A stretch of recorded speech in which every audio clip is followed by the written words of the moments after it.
studying your last two. I swim med when turned in.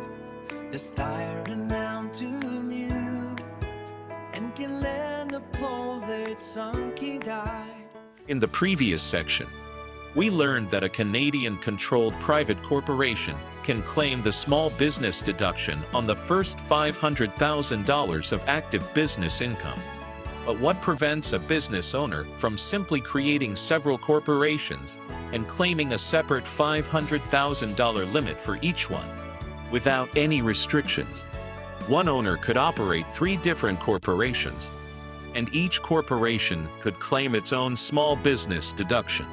That would allow one person to receive a total of $1.5 million of income taxed at the lower small business rate, instead of just $500,000. Clearly, this would give an unfair tax advantage. To prevent this type of tax planning, the Canadian tax system has the Associated Corporation Rules. These rules ensure that corporations under common control cannot multiply the small business deduction simply by operating through multiple companies. Instead of giving each corporation its own $500,000 business limit, the government requires all associated corporations to share a single $500,000 small business limit.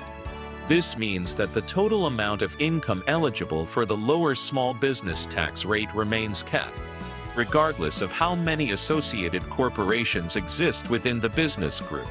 These rules exist for several important reasons. First, they help prevent tax avoidance by stopping business owners from multiplying tax benefits through additional corporations. Second, they keep the tax system fair by ensuring that businesses operating under common control follow the same rules. Third, they ensure that the small business deduction supports genuine small businesses rather than becoming a tax planning tool. Finally, they help protect government tax revenue while maintaining fairness across all taxpayers. The key rule to remember is very simple. If 2 or more corporations are controlled by the same person or the same group of people, they generally cannot each claim their own $500,000 small business deduction limit. Instead, they must share one common business limit. In the next section, we'll learn exactly when corporations are considered associated and how the Canada Revenue Agency determines common control. Now that we understand why the associated corporation rules exist, the next question is, when are 2 corporations actually considered associated? The most important concept is control. In general, if the same person or the same group of people controls 2 or more corporations, those corporations are considered associated for tax purposes. Let's start with a simple example. Suppose Jane owns and controls Company A, and she also owns and controls Company B. Since the same individual controls both corporations, they are associated corporations. The same rule also applies when a group of people, such as family members or business partners, collectively controls multiple corporations. In both situations, the corporations are treated as being associated. But what exactly does control mean? In most cases, control is based on voting shares. If a person owns 100% of the voting shares, they clearly control the corporation. The same is true for ownership of 60% or even 51%, because these percentages represent more than half of the voting power. However, owning exactly 50% usually does not automatically mean control. In those cases, shareholder agreements and other circumstances may determine who actually has control of the corporation. Another common situation involves holding companies. Imagine Jane owns a holding company, and that holding company owns operating company A and operating company B. Even though the 2 operating companies do not own shares in each other, they are still considered associated because they are both controlled through the same holding company. The common control flows from Jane to the holding company, and then to both operating companies. The key principle is simple. The Canada Revenue Agency looks at who ultimately controls the corporations, not just who owns shares directly. If the same person or the same group has effective control, the corporations will generally be associated and must share a single $500,000 small business deduction limit.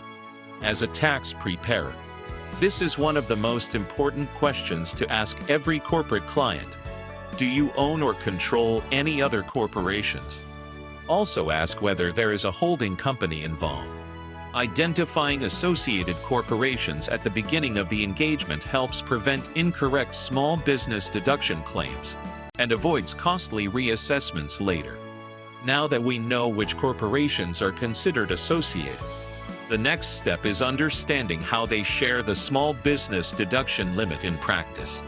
Remember, associated corporations do not each receive their own $500,000 small business limit. Instead, they must share one combined limit across the entire corporate group. Let's look at an example. Suppose Company A earns $400,000 of active business income, and Company B earns $350,000. Together, they have access to only one shared small business limit of $500,000. The corporations must decide how that limit will be allocated between them. One option is an equal split, where each corporation receives $250,000 of the available limit.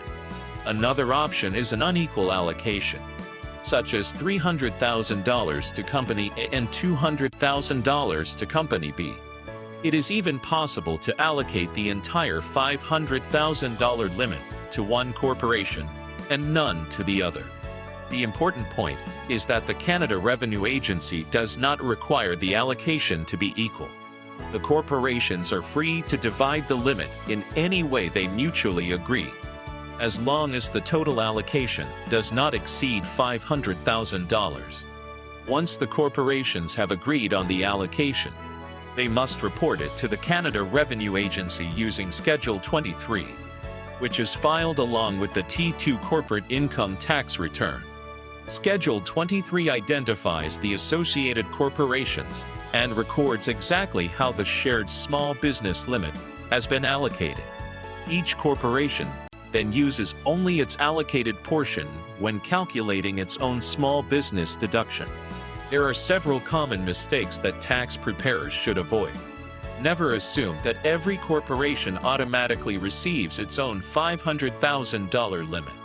Be sure to identify any holding companies or other related corporations that may create an associated group.